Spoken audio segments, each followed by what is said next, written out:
नमस्कार. आज आपण उभे आहोत नंदुरबार जिल्ह्यामध्ये शहादा तालुक्यात शेलटी या गावात.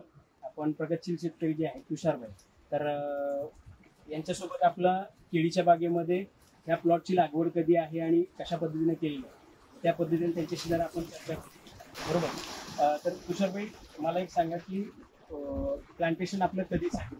19 एप्रिल आपण सर्वसाधारण याची लागवड केली. म्हणजे आज आपण जो बगीचा बघतो जवळपास याला 123 दिवस झालेले, बरोबर आहे.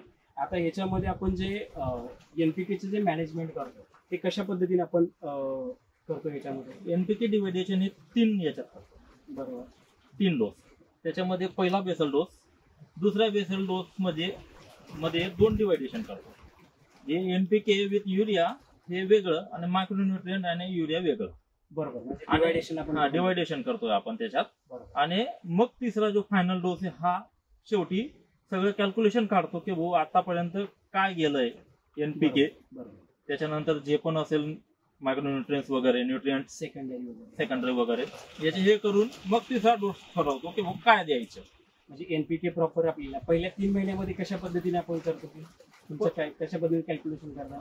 पहिल्या 3 महिन्यामध्ये म्हणजे स्पेसिफिक याच्यामध्ये फॉस्फेट जे आहे ते स्पेसिफाईच राहतं. आम्ही पहिल्या 3 महिन्यामध्ये कमीत कमी 80% गेलं पाहिजे. पहिले फॉस्फरस, नायट्रोजन हे 65% पर्यंत ठरवतो. 60 ते 65%. 60 ते 65%. पोटॅश 150 पर्यंत देतो. 50% पर्यंत घेऊन जातो. आणि मग त्याच्यानंतर जे राहिलेलं आहे ते ड्रिप ऍप्लिकेशन मार्फत देतो. ड्रिप ऍप्लिकेशन जे राहिलेले फॉस्फरस आपण पण थर्ड डोस दिल्यानंतर आणि तिसऱ्या डोस दिल्यानंतर 10 दिवसांनंतर आम्ही बॅक्टेरिया किट यूज करतो. त्याच्यामुळे जी साईज, कलर आणि गॅपिंग जी पाहिजे आपल्याला ती प्रॉपर मिळते. तर शेतकरी बांधवांना हे सांगू शकतो की बाबा बॅक्टेरिया किट आपलं विंटेक्स कंपनीचं जवळपास बॅक्टेरिया बनाना बुस्टर जे किट आहे, आपण बेसल डोस ज्यावेळी जमिनीमध्ये हेवी पोटॅश आणि फॉस्फरसचा डोस जातो त्यावेळी आपण बॅक्टेरिया किट लास्टला आपण शेवटच्या डोस नंतर सोडायला सांगतो. तर त्याचे रिझल्ट जे आहे, आज आता हे बॅक्टेरिया किट आपण एनपीकेच्या ह्याच्यामध्ये किटमध्ये nitrogen, phosphorus, potash plus zinc आणि मायक्रोरायझा असे 5 जे कॉम्बिनेशन बनवून किट बनवलेलं आहे. त्याचे रिझल्ट तुम्हाला दाखवतो की ज्यावेळी आपण हे सोडलं त्यावेळी चिकटपट्टी आपण बुंद्याला बांधून ठेवली. थोडंसं दाखव. आज चिकटपट्टी बांधायला आज 12वा दिवस. 12 दिवसापूर्वी दिलो होतं. जवळपास 12 दिवसाच्या नंतरचा हा रिझल्ट आपण बघू शकतो.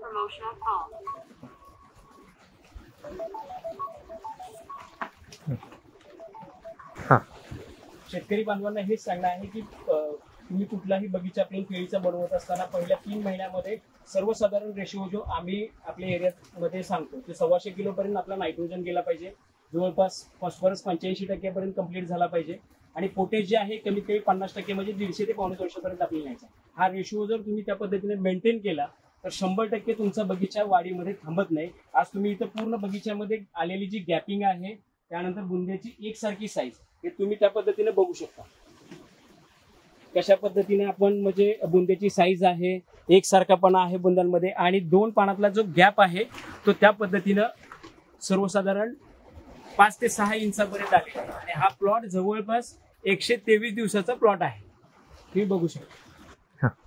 तरी तुषारभाई, तुम्ही एक फक्त शॉर्ट मध्ये फक्त मला सांगा की शेतकरी बांधवांना तुम्ही काय मेसेज देऊ शकता किंवा कशा पद्धतीने आपल्या ट्रीटमेंटचं आणि विंटेक्स सोबत आज तुम्हाला 4 वर्ष झाली? आम्ही विंटेक्स सोबत मागच्या 4 वर्षापासून काम करतोय.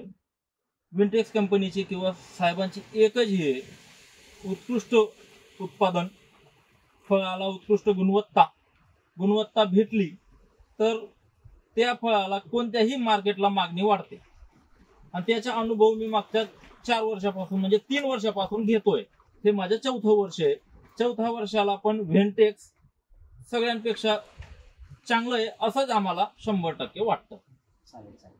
धन्यवाद.